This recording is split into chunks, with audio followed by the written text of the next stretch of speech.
Yves Levac, a lawyer analyst with Option Consommateur. They are a leading consumer advocacy and protection group based in Quebec. Thanks for taking the time for us. Good afternoon. Thanks for having me. Yeah, how important is this? Because I think everyone at home, either themselves personally or knows people who have been bilked in this way.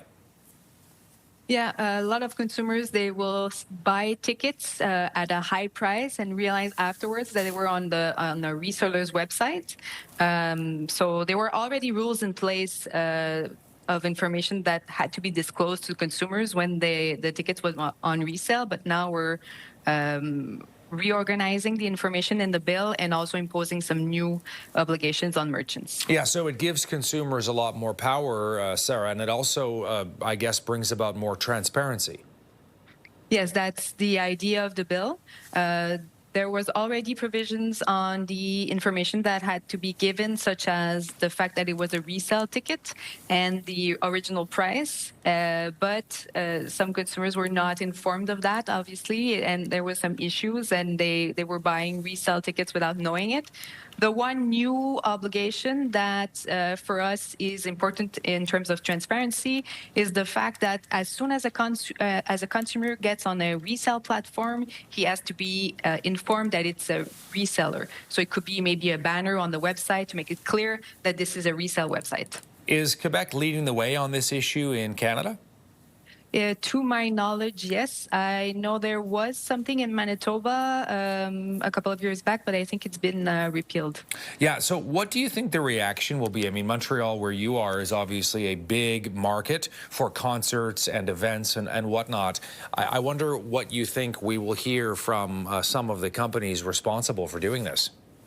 Well, I don't know. You need to ask what they think of the new bill. But there were already some rules in place, and now we're just upgrading it and putting more obligations to be transparent to consumers when you resell tickets. Yeah, and I know this is a proposal right now, but it certainly would seem to have a lot of support, right, in the Quebec National Assembly?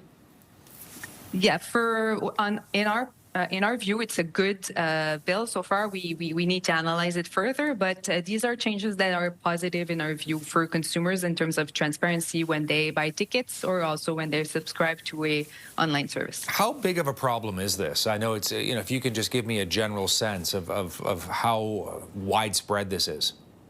I don't have any numbers or statistics. Maybe the Office for Consumer Protection would have some, but we have launched a class action lawsuit in case of resellers of tickets, where consumers came to us and said that they had bought tickets without knowing they were on a resale site, and we're arguing that this platform did not have the authorization to sell tickets at a higher price. One last question about subscription services, where you sign up and then it becomes very difficult to unsign up. What about that?